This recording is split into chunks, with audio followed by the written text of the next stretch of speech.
आज खबर तहकीकात की टीम पहुंची है शिखर अग्रवाल जी के यहाँ पर, जो निषाद पार्टी से उत्तर प्रदेश महासचिव हैं। उनके आवास पर हम यहाँ पहुंच चुके हैं, उनसे बातचीत करेंगे। फिलहाल वो जेल से जमानत पर रिहा हैं। 2018 में 3 दिसंबर को एक दंगा हुआ था, जो शाना में काफ़ी बड़ा दंगा था, बुलंदशहर का, पूरे देश को हिला कर रख दिया था। बातचीत करते हैं, शिखर जी हमारे साथ में हैं।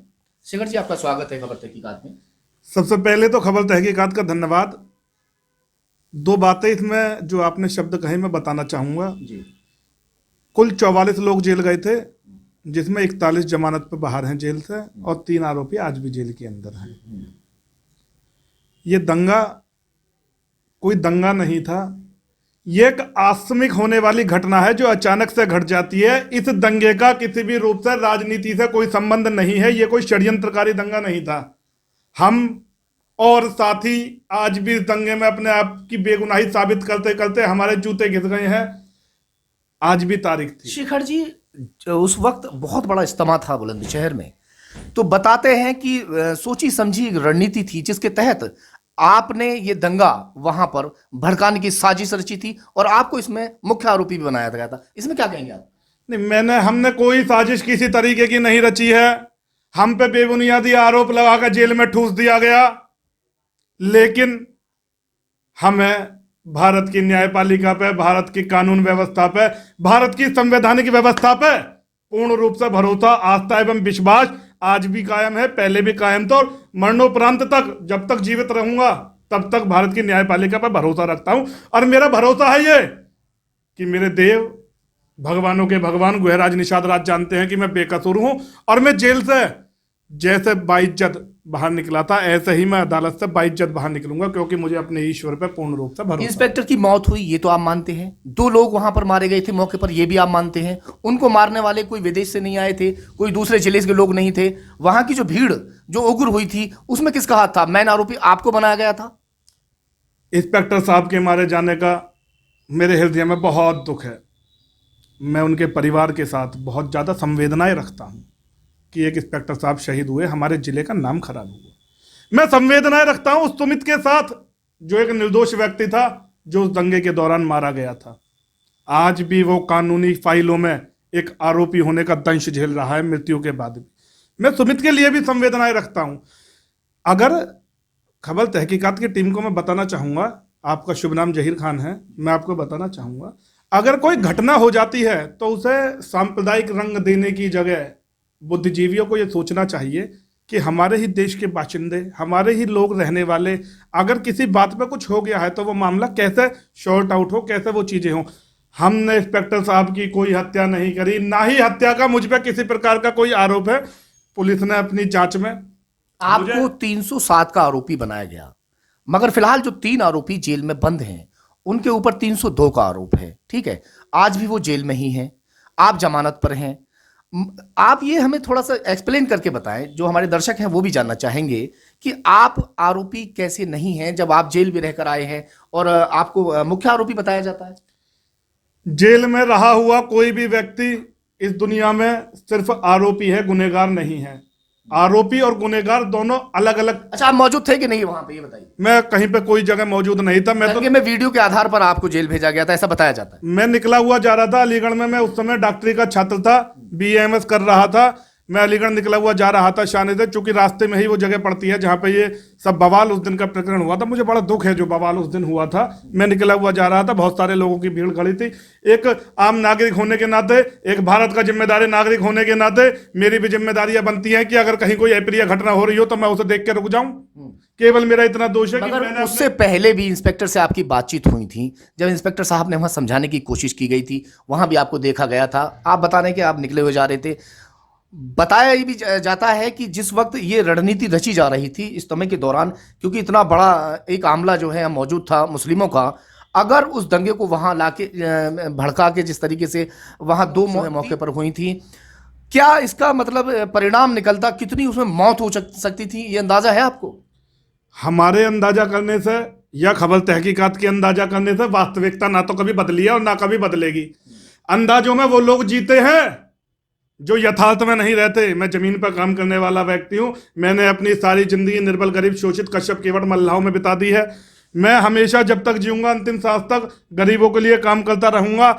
जहीर भाई, मैं आपको गरीबों के बताऊं, लिए किसी की, इंस्पेक्टर की हत्या थोड़ी कर दोगे आप? मैंने कोई हत्या नहीं की। मेरे ऊपर मुकदमा अदालत में विचाराधीन है। मुझे भारत की संवैधानिक संस्था पे, न्यायपालिका पे पूर्ण रूप से भरोसा है। 2 मौतें हुई थी उस दिन। एक इंस्पेक्टर साहब शहीद हुए थे और एक सुमित नौजवान, जो एक नौजवान था, एक निर्दोष व्यक्ति था, वो भी मैं उसे शहीद ही कहूंगा कि वो शहीद हुआ था उस दंगे के दौरान। शहीद कैसे कह सकते हैं आप उन्हें?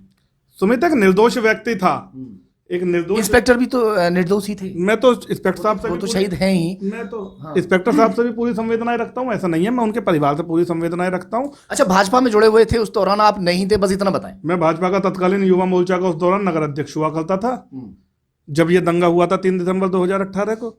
अच्छा, जब आप जेल गए, ठीक है, जेल से आपकी जमानत कितने दिन बाद हुई? 7 महीने 14 दिन का सफर मुझे काली कोठरी में बिताना पड़ा था। दीवार के उस पार उजाला दिखाई देता है। चलिए, आप जब जेल में रहे उस दौरान एक आपने किताब वगैरह भी लिखी, उसके बारे में भी हम अभी आपसे पूछेंगे। पहले ये बताएं कि जब आप जेल से बाहर निकले थे तो आपका बाकायदे फूल मालाओं से स्वागत किया गया था और आपको एक बहुत ही अच्छा भाजपा सरकार ने पद भी दिया था, उसके बारे में क्या कहेंगे? देखिए, किसी व्यक्ति के बाहर निकलने पर अगर उसके कोई निजी समर्थक उसका कोई स्वागत करते हैं तो इस बात का किसी पार्टी से, किसी नेता से, किसी संगठन से, किसी सरकार से कोई व्यक्तिगत संबंध नहीं होता है। अगर मेरे कोई समर्थक, मैं तो जेल के अंदर बंद था, मुझे तो पता नहीं थी कि बाहर कौन आया हुआ है, कौन नहीं आया हुआ। मेरे पास वो दिव्य दृष्टि नहीं थी जो संजय के पास थी। मेरी गलती इतनी है कि मेरे पास वो दिव्य दृष्टि नहीं थी। अगर जेल के बाहर मेरे कोई समर्थक मेरा स्वागत करने के लिए खड़े थे तो उनसे ये कह देता कि ना हटो, यहाँ से जाओ, मुझसे मत मिलो, मुझसे बात मत करो। कुछ लोग आए, उन्होंने भारत माता का उद्घोष करा, ईश्वर की प्रार्थना करी कि हमारे भाई को ईश्वर बुरी शक्तियों से बचाए, हमारे भाई को बलाओं से बचाए। तो मैं उन लोगों का बड़ा धन्यवाद करना चाहता हूँ और मुझे बड़ी संवेदनाएं हैं। ये पहली बार हमने देखा कि अगर आपके ऊपर आरोप था कि इंस्पेक्टर को आपने हत्या कर दी, आपने इंस्पेक्टर की, ठीक है, उसके बाद आप जेल रहे, 7 महीने का समय आपने वहाँ बिताया और जब बाहर आप निकलते हैं एक इंस्पेक्टर की हत्या करने वाले का फूल मालाओं से स्वागत हो, ये हमने पहली बार देखा। अगर किसी पुलिसकर्मी को इस तरीके से मार दिया जाता है तो अक्सर हम ये देखते हैं कि उसका एनकाउंटर पुलिस कर देती है। अभी तक आप बाहर घूम रहे हैं, किसी तरीके का आपको कोई नुकसान नहीं है, फिलहाल आप क्या कर रहे हैं, थोड़ा सा ये भी बता दें। सबसे पहले तो मैं आपको एक बात बता दूं, मुझ पे इंस्पेक्टर साहब की हत्या का कोई चार्ज नहीं है। मैं 302 का आरोपी नहीं हूं। मैं तो बहुत ज्यादा कानून में आस्था एवं विश्वास रखता हूं। मैं तो पग पग पे कानून का सम्मान करने वाला, कानून को मानने वाला व्यक्ति हूं। वर्तमान में उत्तर प्रदेश निषाद पार्टी, जिसका नाम निर्बल इंडियन शोषित हमारा आम दल है, का मैं उत्तर प्रदेश महासचिव हूं। पार्टी गरीबों के लिए, निर्बलों के लिए, शोषितों के लिए, वंचितों के लिए सदा कार्य करती आई है। हमने एक ऐसा जन आंदोलन तैयार करा है जिन गरीबों की, मजलूमों की आवाज जो बड़ी सरकारें या मालदार लोग या पैसे वाले लोग या ऊंची जात वाले लोग नहीं सुनते, ऐसी ऊंची जात वाले जिन्हें गरीबों को दमनकारी चक्र के नीचे दमन करना आता हो, नहीं सुनते हैं, उनको आवाज सुनाने के लिए संगठन का उदय किया गया है। हमारे राष्ट्रीय अध्यक्ष महामना डॉक्टर संजय कुमार निषाद जी के आदेश अनुसार ये संगठन पूरे भारतवर्ष में 2024 के चुनावों में ऐसा आलम कर देगा कि बिना निषाद पार्टी के भारत में सरकार बनाने की परिकल्पना फेल हो जाएगी। कैसा कह सकते हैं? बुलंदशहर में कितने वोटर हैं आपके? बुलंदशहर जिले में मूलभूत हमारे 3.5 लाख वोटर हैं। कश्यप, केवट, मल्ला, कहार, गायकवाड़, तुरिया, बाथन, तेली, तमोली, लोहार, प्रजापति, झालो, पालो, माल, बिंद, गडरिये, भर, राजभर, हस्तकार, दस्तकार और शिल्पकार, ऐसे लोग जिन्होंने भारत का नवनिर्माण किया है, ऐसे लोग जो विकासशील देश में अपना योगदान देते हैं एवं भारत को समृद्ध बनाने के लिए दिन रात काम कर रहे हैं। गरीब मजदूर, ऐसा तबका जिन्हें कोई भी पार्टी अपना नहीं मानती, हमने उन लोगों के लूले लंगड़े अपाहिज, हम स्वयं जैसे मेरे हाथ पैर टूटा हुआ है, मेरा पैर टूटा हुआ, हमने ऐसे लोगों का संगठन बनाया है और हम एक ऐसी जंग की तैयारी कर रहे हैं जिसमें गरीब सिर उठा के जिएगा, जिसमें महिलाएं 24 घंटे सुरक्षित होंगी। हम एक भयमुक्त समाज की स्थापना करेंगे। हम देश के अंदर वो माहौल चाहते हैं कि मालदार लोगों के साथ गरीबों के बच्चे भी डॉक्टर, मास्टर, कलेक्टर, इंजीनियर बनेंगे और अपने पति का, अपने परिवार का, अपने पिता का, अपने जात का, अपने धर्म का, अपने देश का, अपने समुदाय का नाम रोशन करेंगे। ये हर पार्टी कहती है, जो आप हमसे कह रहे हैं, आपकी निषाद पार्टी से हैं तो आप भी यही कह रहे हैं कि हम गरीबों के लिए ऐसा करेंगे, वैसा करेंगे, गरीबों को हम जो गरीबी मिटा देंगे। मगर अक्सर हम देखते हैं कि गरीबी मिट रहा है हर जगह। गरीबी कहीं नहीं मिटी आज तक, कोई भी सरकार हो, हम किसी सरकार की बात नहीं कर रहे हैं, चाहे वो कांग्रेस की सरकार रही हो, समाजवादी पार्टी रही हो उत्तर प्रदेश में, या फिर जो है अब भाजपा हो, गरीबी कहाँ खत्म हुई? गरीब तो और ज्यादा गरीब हो गया, आप देख सकते हैं। तो आप कैसे खत्म कर देंगे गरीबी? गरीबी खत्म करने के लिए या पार्टी के सिद्धांतों को पढ़ना सबसे जरूरी जो होता है, वो पार्टी का संविधान क्या कहता है।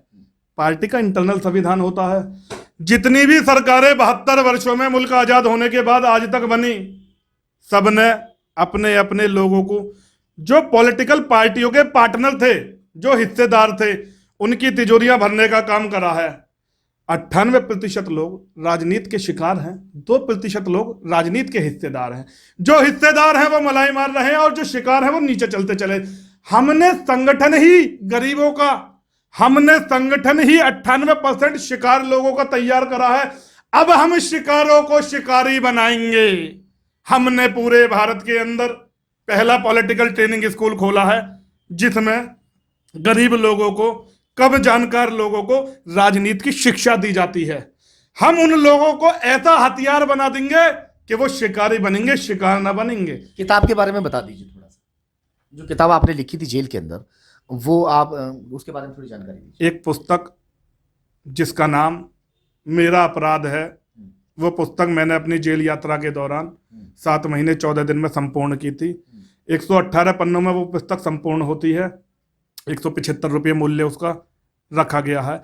दुनिया के 14 देशों में आज मेरी किताब पढ़ी जाती है। मुझे इस बात का फक्र है।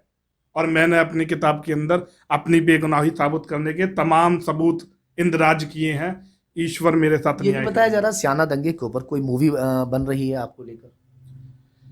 कई फिल्म निर्माताओं का, वेब सीरीज निर्माताओं का, जो शॉर्ट फिल्में होती हैं MX प्लेयर यूट्यूब पे देखी जाती है, हालांकि मैंने नहीं देखी हैं ऐसी फिल्में, ऐसी जो फिल्में होती हैं उनके निर्माताओं का संपर्क मेरे साथ बराबर चल रहा है। आशा करता हूं अपने दर्शकों की और अपने पाठकों की, दोनों की आशाओं पे ही खरा उतरूंगा।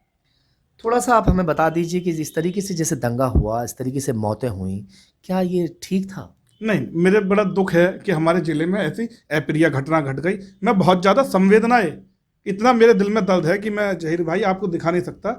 मैं इतना ज़्यादा दर्द है मुझे कि मैं तो बहुत दुखी हूँ कि ऐसा गलत हमारे ज़िले में हो गया। एक शांत बहने वाली बुलंदशहर की बयार आक्रामक हो गई, तो मुझे बहुत दुख है इस बात का। लेकिन अब हर बात का दुख या हर अप्रिय घटना का दुख आप मेरे साथ जोड़ते चले जाएं और मुझे जेल के अंदर ठूस दें, ऐसा कैसा हो जाएगा? न्यायपालिका नहीं है देश के अंदर। मुझे न्यायपालिका पे पूर्ण रूप से भरोसा है और उस दिन मैं अपने आप को, ईश्वर जानता है कि मैं उस दिन चैन की और सुकून की रोटी और पानी पी पाऊंगा जिस दिन मैं निर्दोष साबित हो जाऊंगा। इतना दर्द मेरे दिल के अंदर मौजूद है।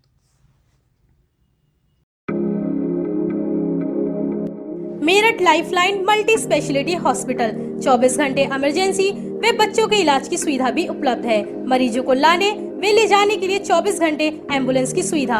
हमारा पता है मुस्लिम इंटर कॉलेज, लल्ला बाबू रोड, बुलंदशहर।